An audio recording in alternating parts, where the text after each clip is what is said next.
coming into the room. It's time to have a conversation. Mark, if you can see me, you can come on into the room.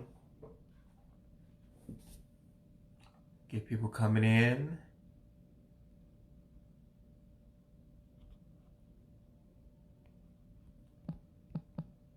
See if we can find Mark.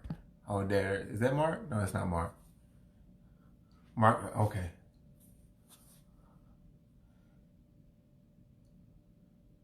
Come on in. Get people coming in. Mark, if you can see me, go ahead and start coming in. That's more people coming in. While we're waiting on Mark, I want to say hello to everyone and thank you for joining the conversation. We're just waiting on our guests to get into the room. Just want to say thank you to everybody who keep joining the conversations, sharing the conversations, liking the conversations. I appreciate that. So tonight's going to be a very special night, a very big topic, which is about mental illness. But I don't want to give too much away because my guest really is going to expound upon why we're doing this topic tonight. But it's really something that I didn't realize was as important as it is. So we're just waiting for him to get into the room. Mark, if you can see this, come on into the room. But by all means, everyone, please share the conversation. Come on in, get comfortable. Get your questions ready because we're going to try to take questions. Just waiting on Mark to come on into the room.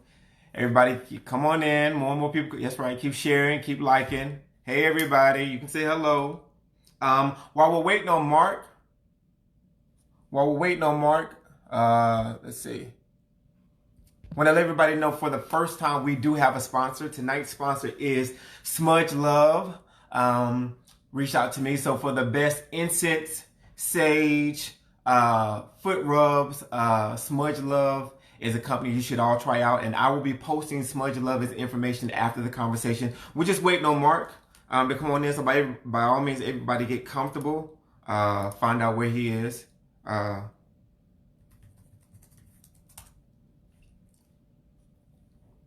we are talking about mental illness tonight. While we're waiting on Mark, I want to remind everybody that the past conversations are available on YouTube. If you go to YouTube and search Dr. Thomas A. White, you'll be able to find all those recent conversations. Probably one that's been most talked about is my conversation with Miss Felicity Noir. And it was about the Black Lives Matter movement and the transgender community. So by all means, please check that out. We're just trying to find Mark. See.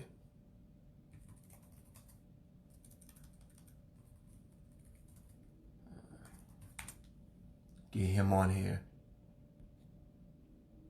See if we can get him on.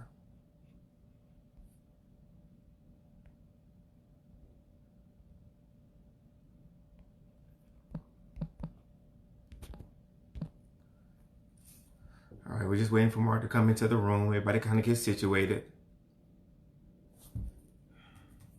So he's having trouble getting in. So I'm telling him to request himself to get into the conversation.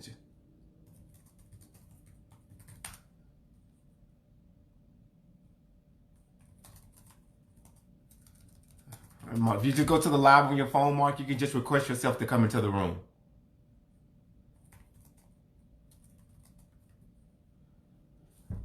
Hey, Riquito Stowe.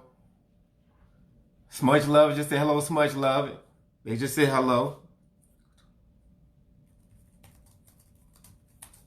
So everybody, it does take some. Hey, Nordnick Revens, my graphic designer. Very dope graphic designer. So I'll post more information about him for those who are looking for a graphic designer. He's a dope person to get in touch with. So we got more people coming to the room. By all means, please share the conversation. We're just waiting on Mark to get in here. Sometimes these Facebook Live conversations, they can go sketchy. The technology can be crazy. It says not letting him in. So Mark, if you see this, let's see, hold on. So Mark, you may want to restart your phone. Shut the app.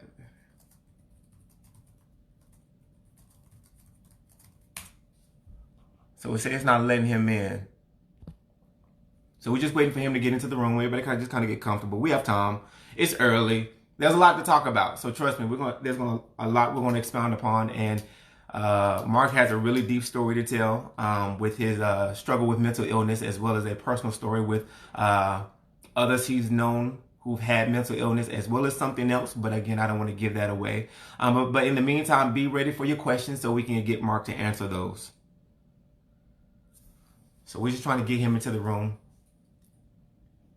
And we tested this live before we did this, so please know we don't just do this off the cuff, because in past conversations I've been taking notes, and the Facebook Live is just always something where you just have to test it and to make sure everything goes okay. Let's see if Mark is in here.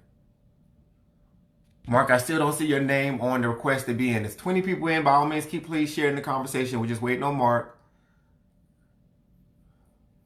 to get into the room.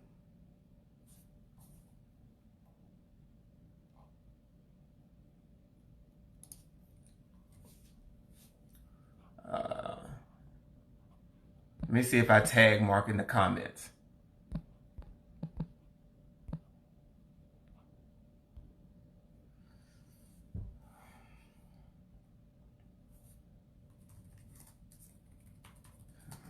Sorry for the hold up, everybody. So we're trying to get him into the room.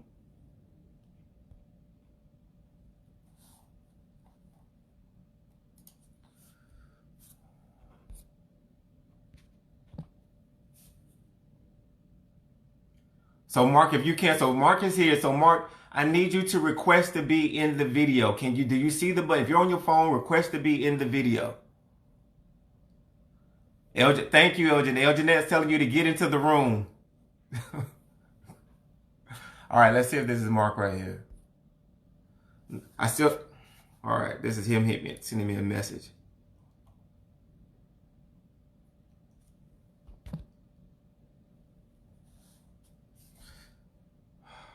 Mark, where are you? Is this you?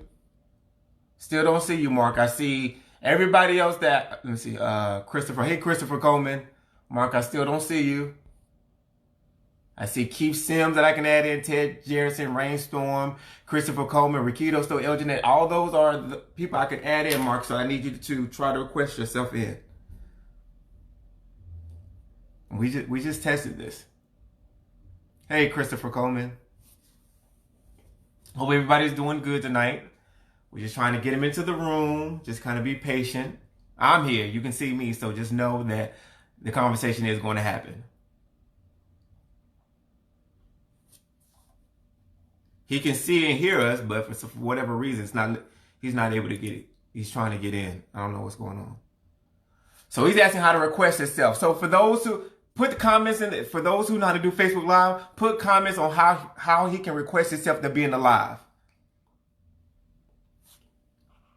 So Mark, you should see a little green button, I think, up in the top right corner that says request to add yourself. You should be able to see that. If that's something different, by all means, somebody correct me.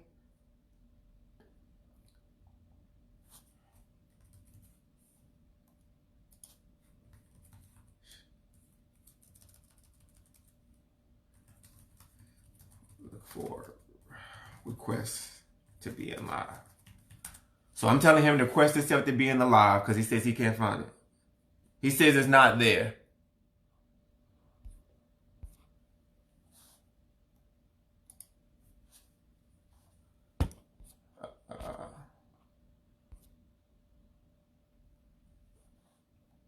Yeah, Mark, if you're on, are you, let me make sure he's on his phone.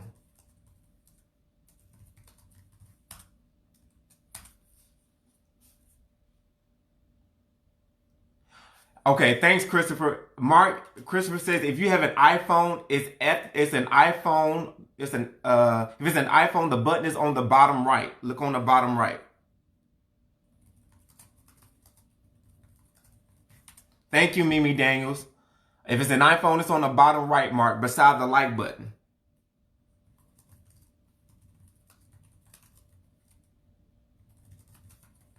Thanks, everybody. Next to the comment button. That's what everybody is saying to Mark. I have a Galaxy. For those who try to shame the Galaxy, we don't have those problems. I'm just saying. Mark has an iPhone. So Mark, all my iPhone users are saying if it's on your iPhone, if you're on your iPhone, it's in the bottom right beside the like button.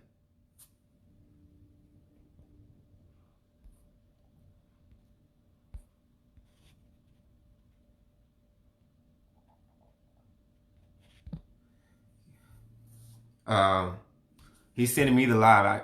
You don't see it. Next, he says next to the comment button.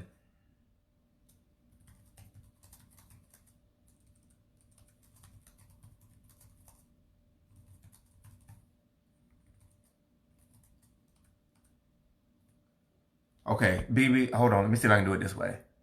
Bring Mark. Here we go. Here's Mark. Here we go. Let's get this thing started. Mark's coming up. Can you hear me? I can hear you. Can you hear me? I can hear you. Thank God we got you in. Okay. All right. But FYI, I didn't have a like button at the bottom. You didn't have a like button? Okay. All right. No. Well, we've had conversations where I told you iPhone users, y'all have complicated buttons. That's what happens when you try to be fancy. As Galaxy people, we don't have that problem. But it's okay. I'm just glad we got you in. Yeah. Okay. So how are you? I'm great. How are you? I'm good. So I was just telling everybody that tonight's conversation was about mental illness.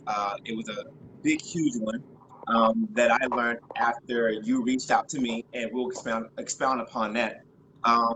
But to everyone, this is Mark Harrison. He is a U.S. Army veteran, and he is also someone who is surviving with mental health, mental illness specifically. We're going to get ready to start. You ready? Yeah, okay. I'm ready. You sound muffled. Okay. Again. Can you hear me now? Yeah, that's a whole lot better. See, that's the Galaxy. No, it's not the Galaxy. It's not the Galaxy. It's okay. I understand. You gotta get a joke in there.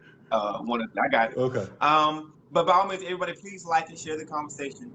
Mark, so just to start off, why did you want to have this conversation? Specifically, why did you want to have it? It was something that was very, very important to me.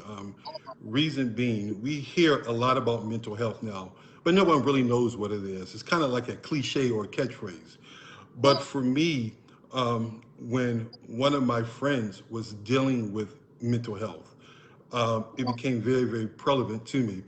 For example, calls at 2, 3, 4 o'clock in the morning, crying, bawling, I need help. I don't know what to do. I want to kill myself. I don't want to live. I don't want to be here. So I was like, wow, what's going on with you? I'm a nurturer by trade. So what I would do was sit, listen, and talk to him. But one thing that became very important and kind of a concern for me is when I would reach out to his friends and say, your boy is needing help. He needs somebody to go over there. Their response was, I ain't got time for him. He can deal with it on his own. And it really, honestly, it pissed me off. I'm like, yo, this dude is sick. He's crying out for help. And you're throwing him to the wayside. But unfortunately, and I'll get into this a little bit later, he ended up committing suicide. And I was the very last person to speak to him. And the last thing that I said to him was, I love you.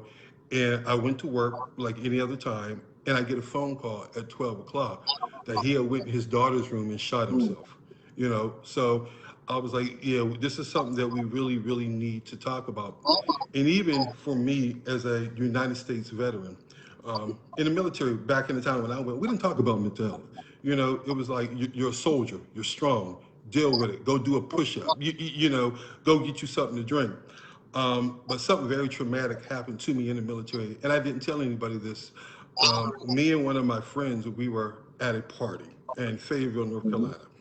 And the party was great, drinking and smoking, we're young.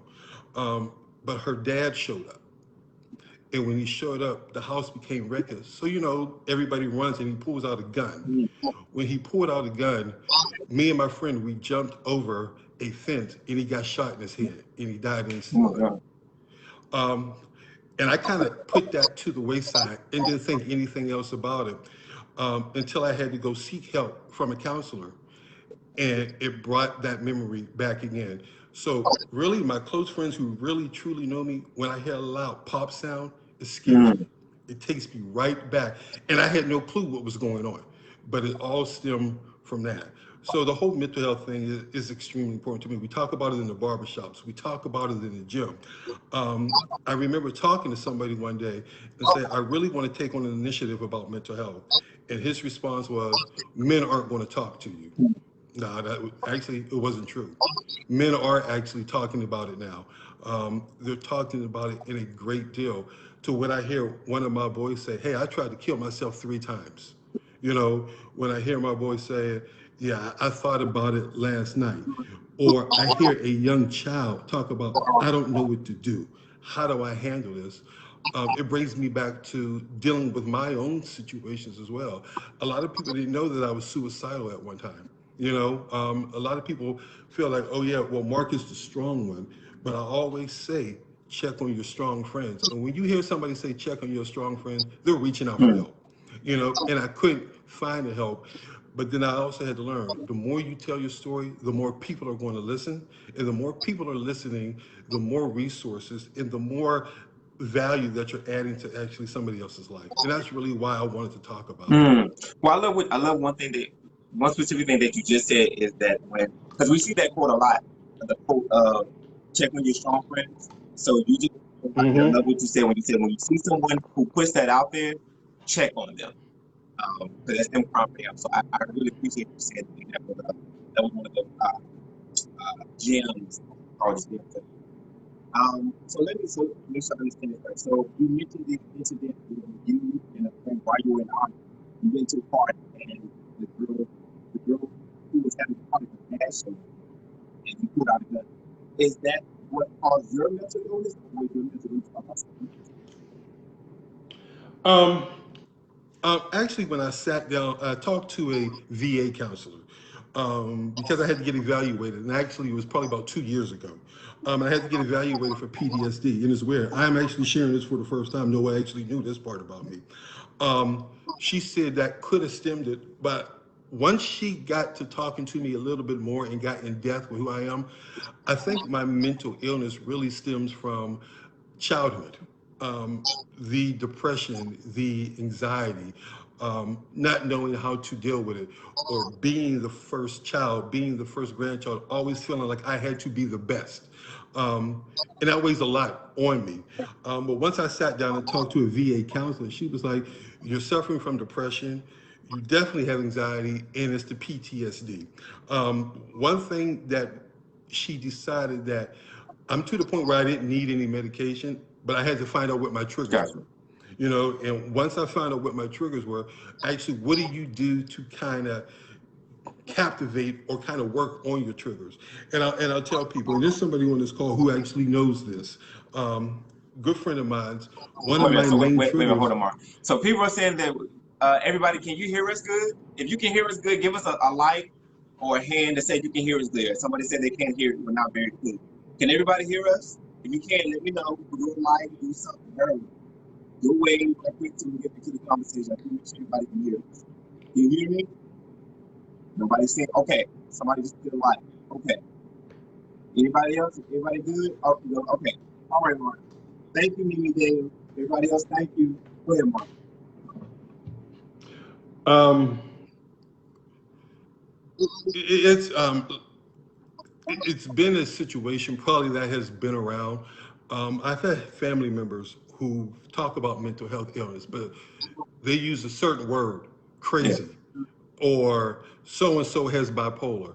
And I'm like, you don't even know what freaking bipolar is. So how are you calling a relative of mine's bipolar? He's sick. He needs that additional help. But come to find out, it's something that really goes on a lot. And again, I was raised back in the time, what happens in this house stays in this house. When I also raised that, go to church. You know, church is good. and I'm all for prayer, but I'm not getting the counseling that I actually needed. And that's just with a lot of people as well. You know, how do we go out and how do we find help? What are the resources? What are the tools? You know, when we were actually dealing with this whole conversation of mental health and suicide, one of the counselors that we spoke to talked about why she got into the field because her son witnessed his classmate hanging himself. And I don't ever want to go through that situation ever again. You know, I'm talking to somebody yesterday, and when they said to me, if I didn't wake up, it'll be okay. No, that's not okay. You know, like we need to start going and getting the help that we actually need. So with me researching this, I said, well, okay, I need that help. You know, sitting down with friends are good. They're a good listening tool. However, I still had to actually go out and seek the professional help and guidance that I actually needed. Okay. So, so the incident with the party that was that you got PTSD from that. Right, and I want to say something about Okay. PTSD. PTSD is another catchphrase that they use for everybody coming out of the military. It's just easy to say to evaluate me to where I get a certain percentage. That's really what it is. They don't really sit down and evaluate you unless you are really suicide. But having a conversation is easy for her to do. Check out box and say, okay, you have Yeah. PTSD. You know, for something that actually happened in the military. But you know, and I think everybody else on this call knows that's a situation that always goes with a lot of veterans. You know, it's a checkbox. You know, but they're really not diving into really what is going on. Gotcha. Okay. And the specific mental illness that you specifically had is you suffer from depression and anxiety. That's right. Is that correct? Okay. Yes, Does yes. mental illness or depression and anxiety does that run in your family? Actually, I think it does. I don't think anybody's going to admit to it right Mm-hmm. now. I've had certain conversations with family members, and they talk about certain situations that they have gone through or they're dealing with. But again, I'm raised in a situation where what happens in this house stays in this Absolutely. house, you know, which continues to be the problem in our community. But if I really had to say, do I have people who actually are dealing with mental health issues? Yes, and these are people within my main bloodstream, Mm. you know. But hey, you're grown. You have to want to go out and seek that help. Okay. Did you in your younger years, even as a child, do you think there were any signs that you may have been suffering from depression and anxiety? Any signs? Actually, no. I grew up in a pretty suburban household. You know, mother, father, educated. Everybody had a job. I don't think it became an issue until I got a little bit older in that situation with the military, not knowing how to cope with a situation. When you see somebody get shot in the head right next to you, it takes you to a whole different level. So even it's kind of crazy. With the friends that I have who are police officers, they keep saying, Mark, you need to go get a gun. You need to go get a gun. I never told them why I didn't want to go get a gun because it scared me, because it takes me back to that situation of a gentleman getting shot in his head. Mm. So when you realized you had these with your mental health issues, Mark. So let me make sure I'm correct. You went and got counseling, and they put you on medication, or was it just No. There was no medication, and the only reason why I went to go see a mm-hmm. counselor because the VA required it for me to get a certain percentage rate. Okay. If I wasn't pressing an issue, oh, I want a certain percentage rate so I can get this monthly check, I probably would have never went and got help. And once I did that, I said, wow, there's something really going on deep inside of me. Some things that I've actually been holding in and how it comes out in anger. Um, the depression piece, again, only a few people know this. I can watch something on TV and it'll trigger something. It is not triggering to where I'm going to destroy anything, but I get real sad and I actually start to cry, and even the anxiety piece will actually come out. So, but according to the counselors that I've seen, I don't need medication. Everything's Gotcha. controllable because I know what the triggers are.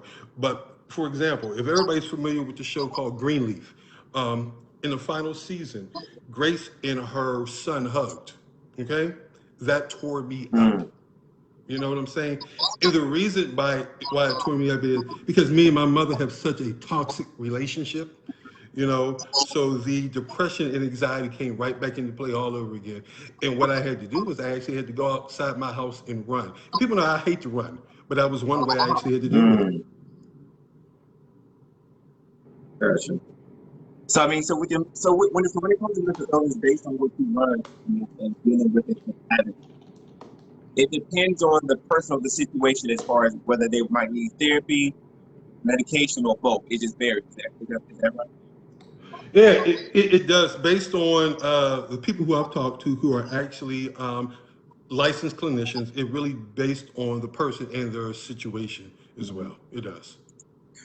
Do you think having mental illness has affected your ability, your relationships? Um, that's a good question. Um, when Mark is having a good day, Mark will say, "No, not really. I don't really care."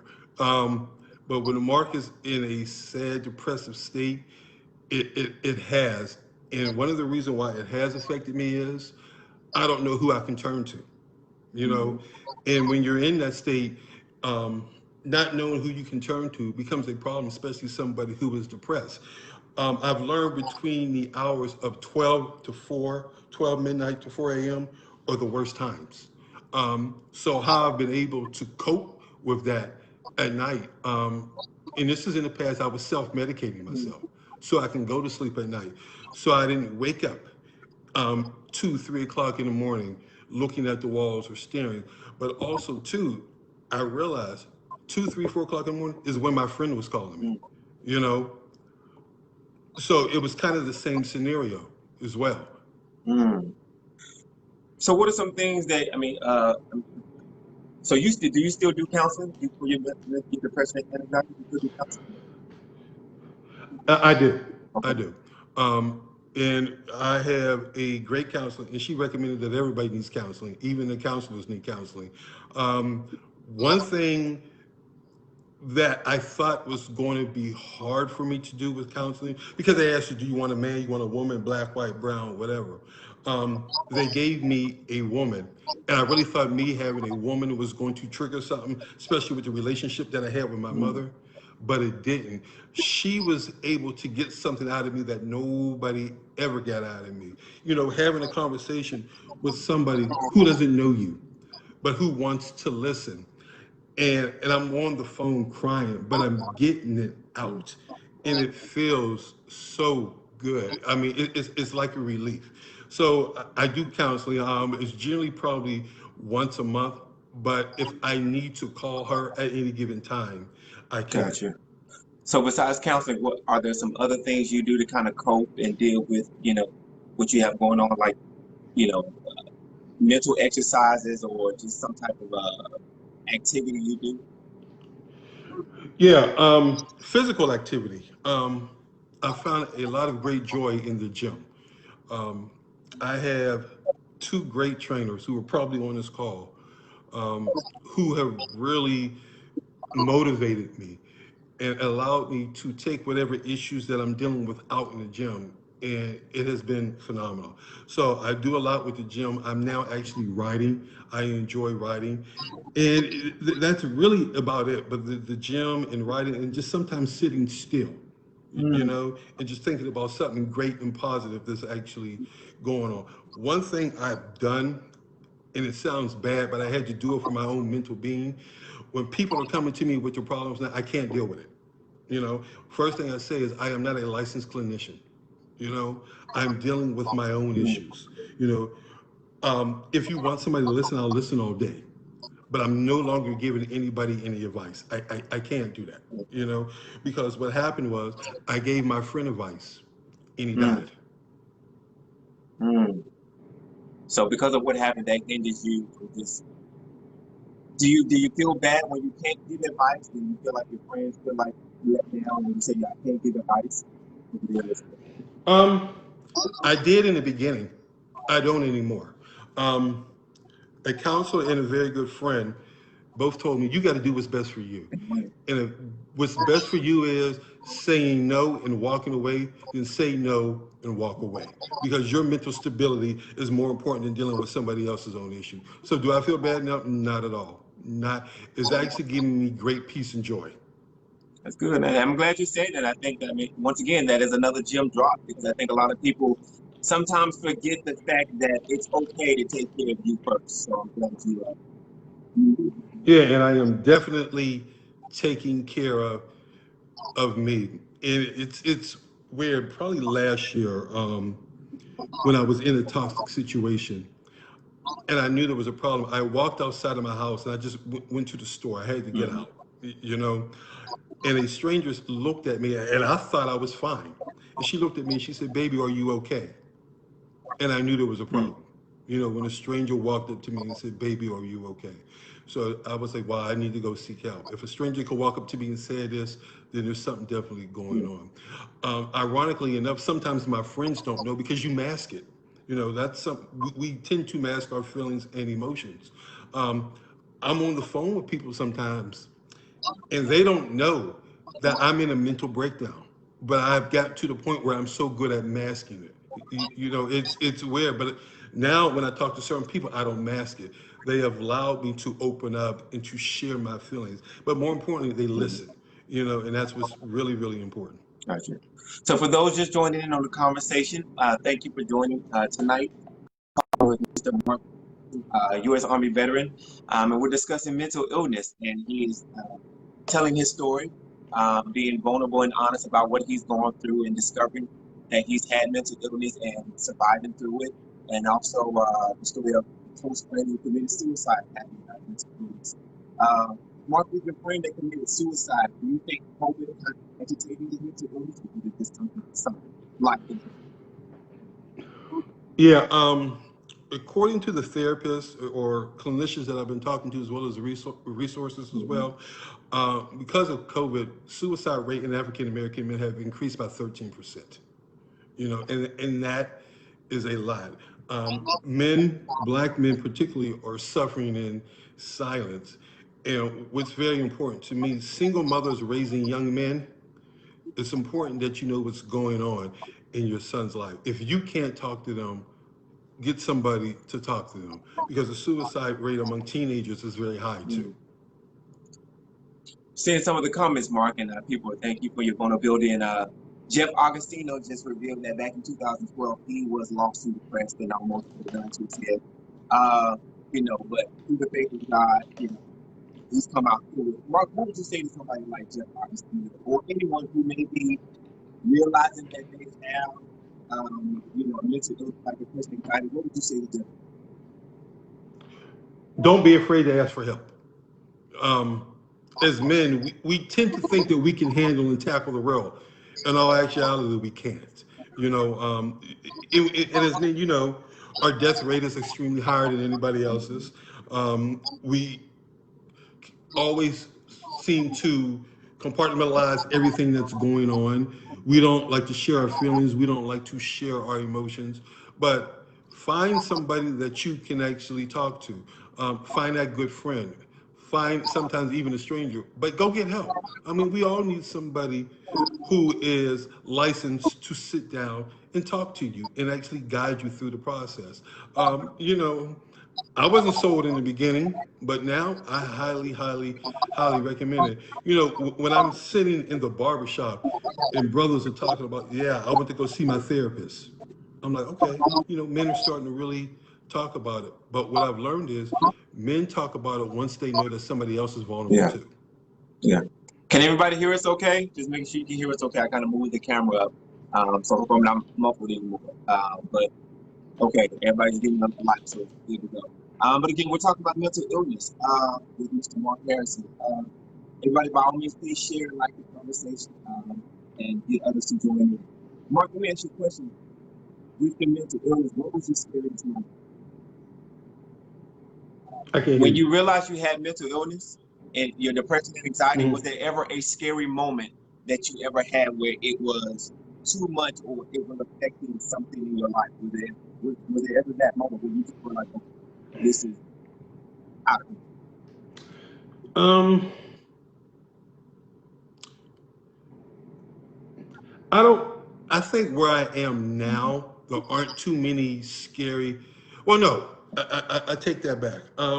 and I know that you're going to get into this, but I will kind of share it with you. I've been very, very fortunate um, to work on a PSA with a major black network.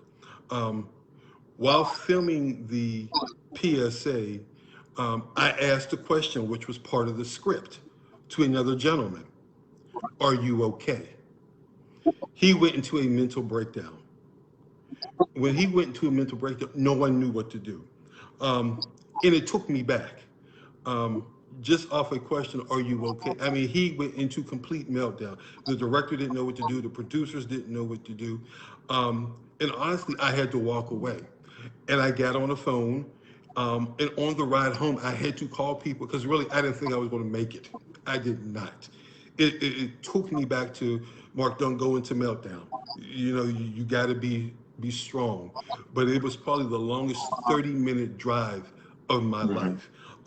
The next day when we were filming, I told my friends, I don't know if I can do this. You know, because if something happens again to somebody with another mental breakdown, am I going to be able to survive this around all these people? And when I say survive this, I'm not talking about go out and commit suicide or hurt myself. But again, I'm trying to be strong for everybody else, you know, and I didn't want the people on set to see me break down, you know, because they're trying to deal with one individual. But to me, that was extremely hard. Of course, you know, my friend committing suicide, speaking at his funeral, you know, that kind of took me over the edge. Um, and that's when I knew I really, really needed to go get help again because I would say 50% of the men in the funeral were crying.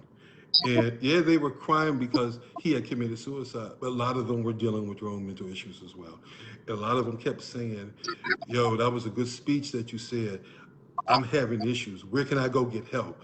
You know, I need help. My relationships are going south because I keep holding everything in.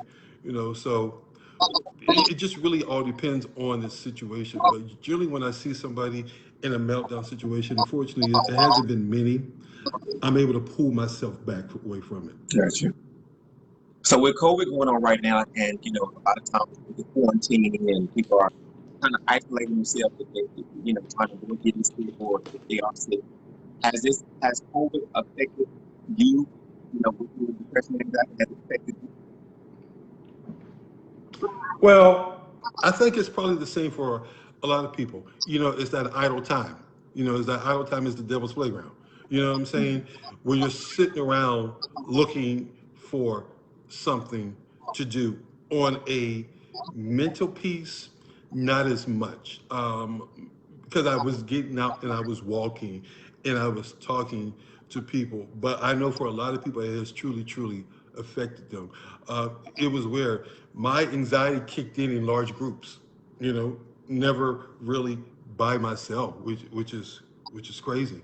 The only time that I was really, really concerned is when I couldn't sleep. You know, with the self medication that I was actually Mhm. doing. Well, when we talked before the conversation, you shared something else with me, that you recently celebrated, along with the suicide. And then with the mental health, there's also something else that you celebrated. Yeah, but back up from your camera because you sound Okay, muffled again. can you hear me? Can you hear me now? Yeah, Okay, so yeah, I can hear you. you recently celebrated something along with being a mental health survivor.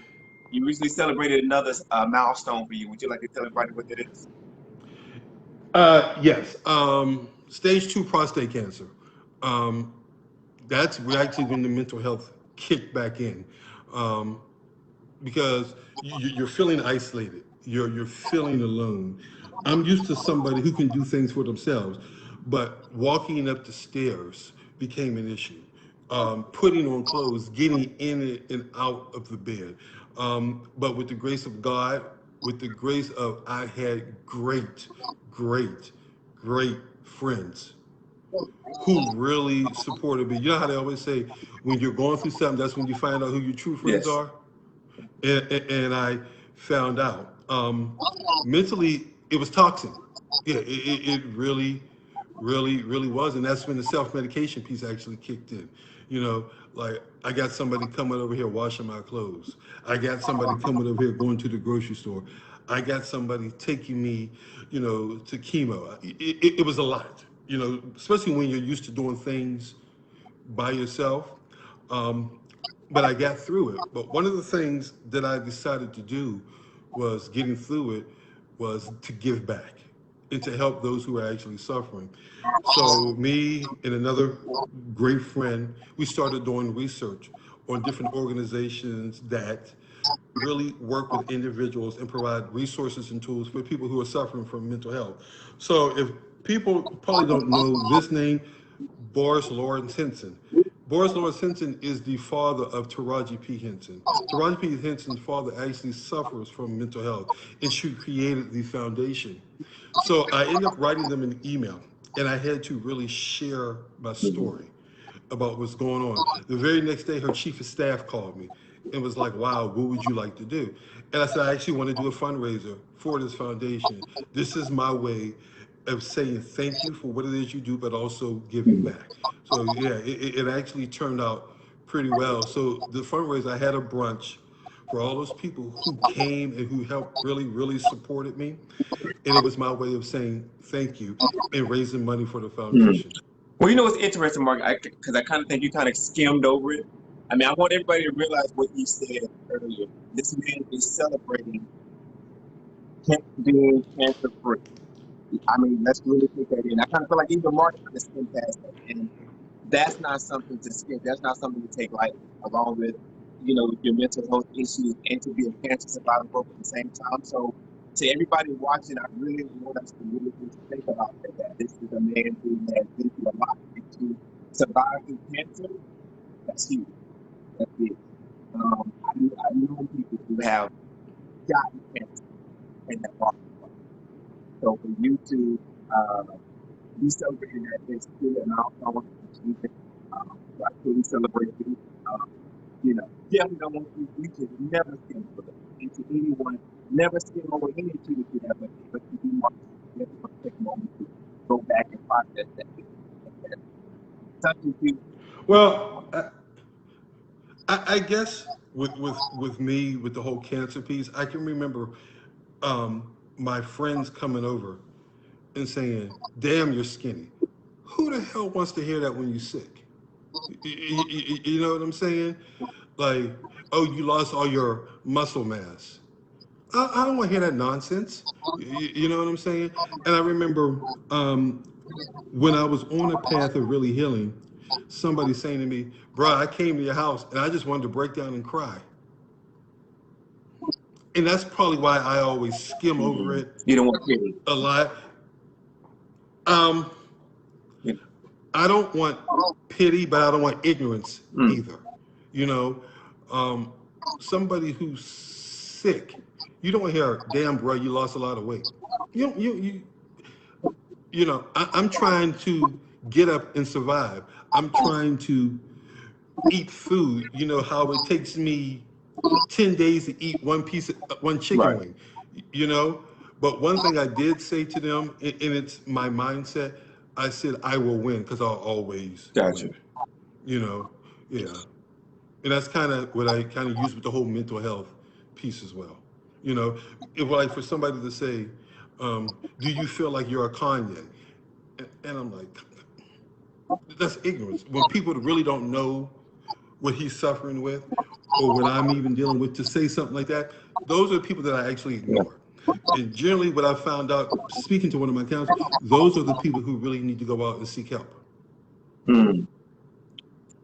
So for people who think they may have a friend or someone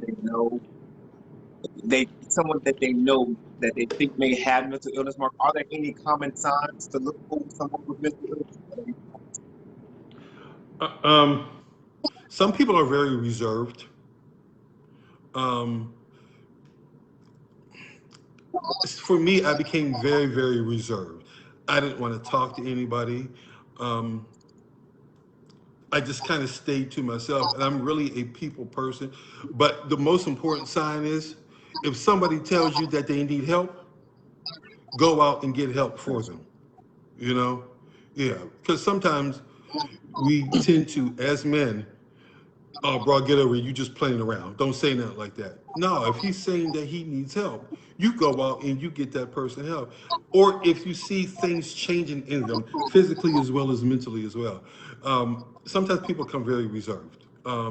Sometimes, they're isolated. I started to isolate myself from my friends, you know, so I knew that there was something going on. But fortunately enough, a lot of people actually saw what was going on. Um, Also, when you ask somebody, "Are you okay?" 9 times out of 10, they're going to tell you, "Yes, I'm fine." Mm. You know, yeah. So kind of look out. I always tell people when I ask them, "Are you okay?" Just to make sure you're doing a welfare check. And it's certain little simple things that you can actually do. Mm. You know. Gotcha.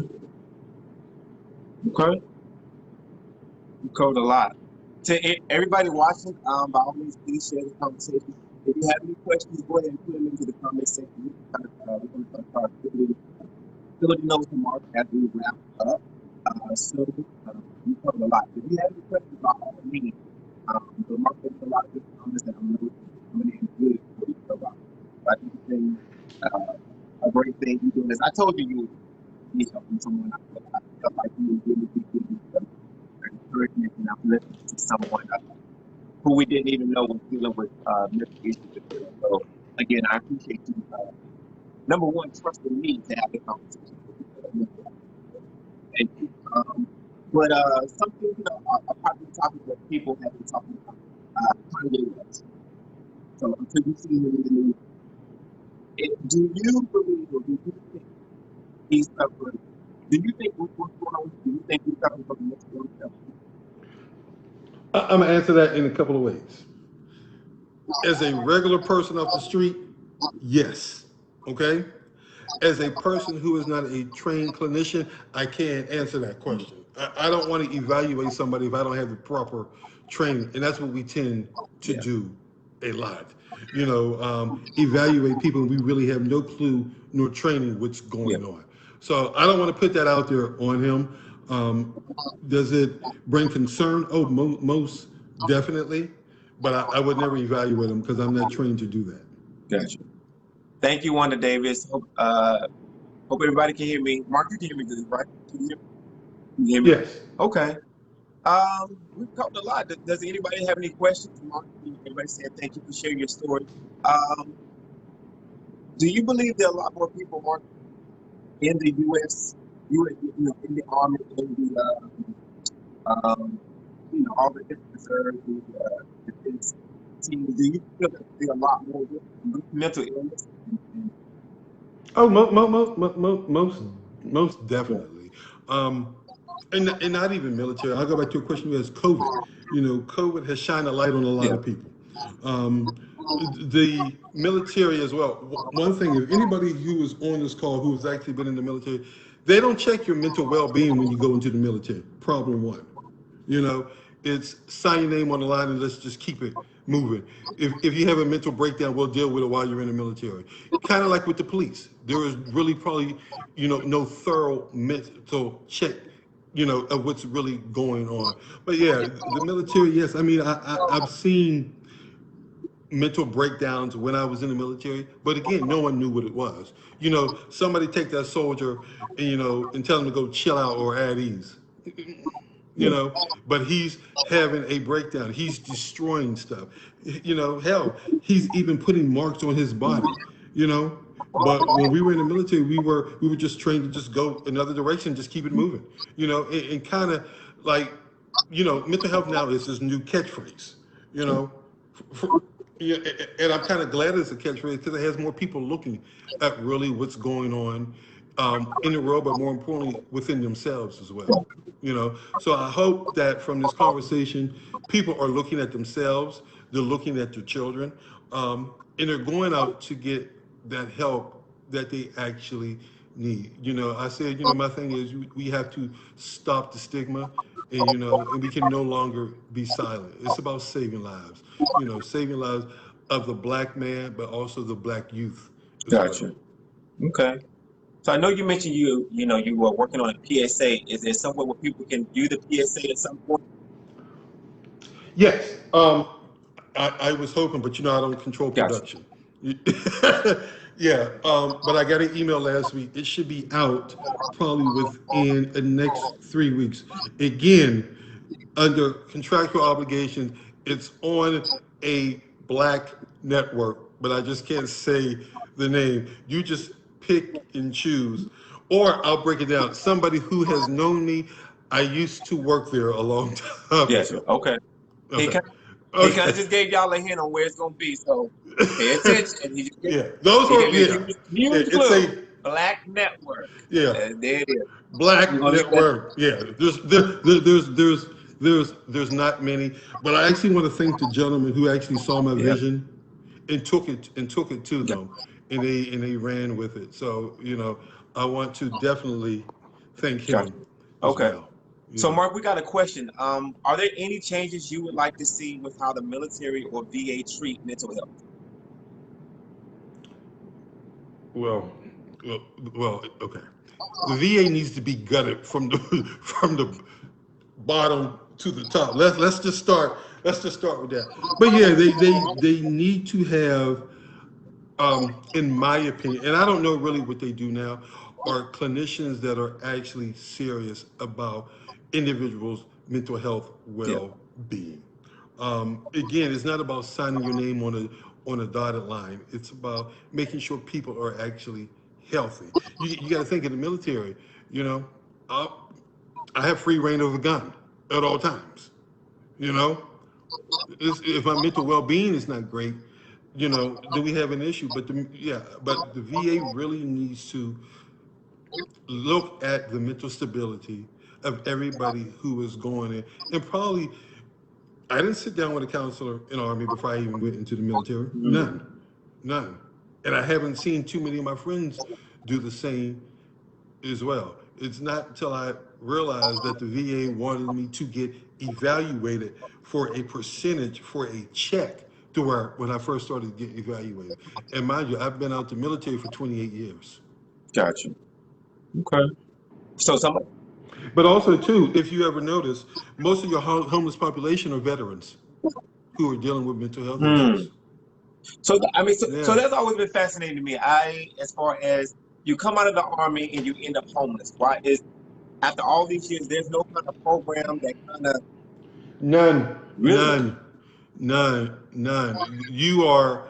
Um, I was. I was fortunate. I had. My father was in the military, Hmm. so he got out the military and continued on his education. But if you don't have anybody guiding you or directing you what you're supposed to do, you're lost. Mm. You're lost. So in my situation, it was totally different. I knew that when I was getting out, that I can go to school and do other things.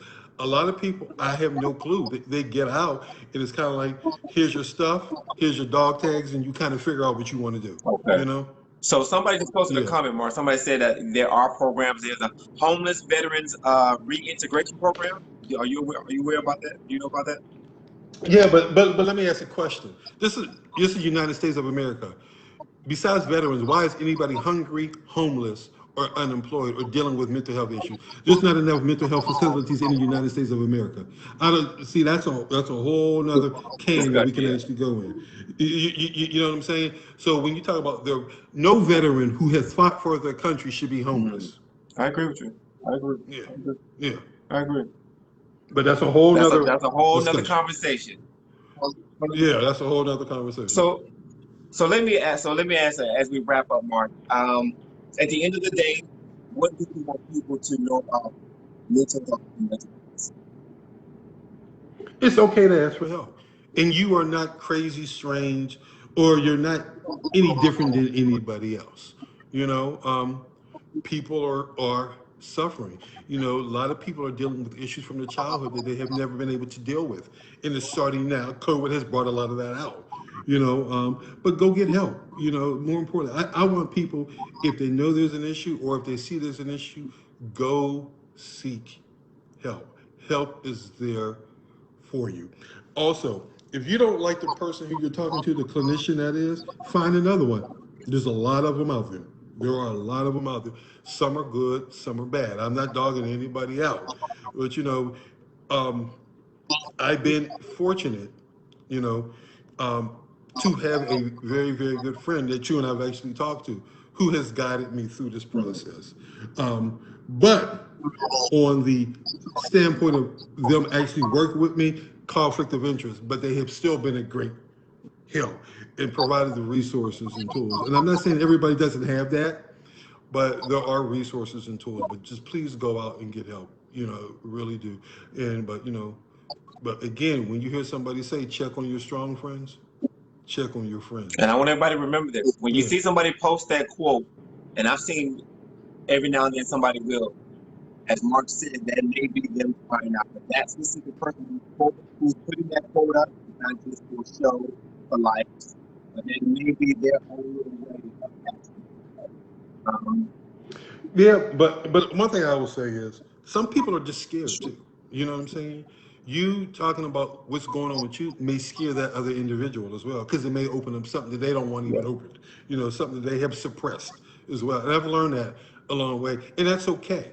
You know what I'm saying? But I'm also learning I can no longer or will I ever take on anybody else's issues. It's about my mental being now. But for so long, it was about everybody else's. And I just, you know, and it's no shame and no harm against anybody else. But I now have to learn that I have to do what's best for my mental well being. Mm. So before we wrap up, I just want to remind everybody, and I put this on the the kind of the introduction when I posted the flyer for tonight's conversation. But I just want to give somebody again some food for thought and to remember this because this is important. An estimated 44 million Americans suffer from some form of mental illness. 13.4% of the U.S. population identifies as Black or African. Of those, over 16% of poor have a mental illness in the past year. Based on the U.S. population that is right now, according to the U.S. Census, that's over 7 million Black or African Americans living with mental illness. So just keep that in mind to understand that there are a lot of African Americans. I'm sure there are a lot more people in general, but keep that in mind when you think it can happen to you or someone you know close to you. Understand that it is happening. So I really hope tonight's conversation has. I hope it's encouraged somebody. I want to thank Mark for trusting me with this topic, with this story. Um, this we're going to post this video. It's going to be on YouTube. It's also going to be on replay on Facebook. But if Mark, if somebody has any questions, where might they be able to reach out to you if they have questions about? Okay, well, let Yeah, me put this out there real quick as I am dealing with keeping my mental well being great. One, I am not. Hear me clearly. A licensed clinician. I can listen to you all day, but if you are looking for advice, I can't do gotcha. that. You know, I am not trained to do that. So yeah, a listening ear I can, but I will tell you this: if it becomes too much, I would say I have to end this Okay. conversation because you're now tapping into, pulling me back in a place where I don't want So to go. But if they need to reach me, uh, that's a good question, Thomas. You mean those who don't know how to reach me? Uh, Facebook or Instagram, which one is best? Instagram, because after this Facebook page will go back to being private. Gotcha. And how do they reach on Private Instagram? What again. is your username on Instagram? My username on Instagram, of course, is Kappaman, KAPPAMAN 1911 on Instagram. But I will talk to anybody. I will give them the resources. But again, I am not a licensed clinician. I am not Yeah, trained to handle any situation as such. I've done it once, and I'm not blaming myself because my friend committed suicide. I just cannot no longer will I ever take myself to that gotcha. place ever Gotcha. again. Yeah. Well, again, thank you. For everyone, I will post a some type of resource just in case somebody needs to get help or some type of resource you can look to or use to get some help if you have mental illness. But also this video will be available for replay, and I will post the information board to tonight's sponsors, Smudge Love, what they say, quick soap, Smudge Love is a company just right. Mark, thank you again, sir. No, thank you, and everybody who was on this. I thank you for listening. I've been getting text messages. Thank you for sharing the story. I'm looking at my computer. They're already sharing the story all over the place. I'm like, Lord, let us finish first before you start sharing it. But it's an important subject, so I'm Right, not don't mad. say that. But again, everybody, No, let them share it down. Let them yeah, share it down. yeah. But I want to thank everybody. It was weird. Thomas, I will tell you this. I almost had anxiety doing this. As much as you and I have actually talked, you know, I was like, am I going to have a breakdown? I didn't. Probably because I've shared my story so much. But I want people who really need the help go out and get help. But and that's what I did. I had to pick my big boy pants on and say, hey, I need some help, and I did. Mission accomplished. Yes. It's a day. It's a process, but it's a process I'm willing to go through. And to thank again everybody who has been on this journey with me. I want to thank you, everybody who was on us live. I want to thank you. People who have got my physical together because of the whole mental health piece. You already know who you are. Thank you as well. But again, we have to stop the stigma, and I don't want people to ever suffer in silence again. That's a good way to end. All right. Let's help in the silence. In the silence suffering of mental illness, everybody. Good night, everybody. Mark, thank you again. And I will Thank to the you. next conversation, everybody. Be safe, be good. And by all means, take care of yourself. Thank you, All everybody. right. Bye.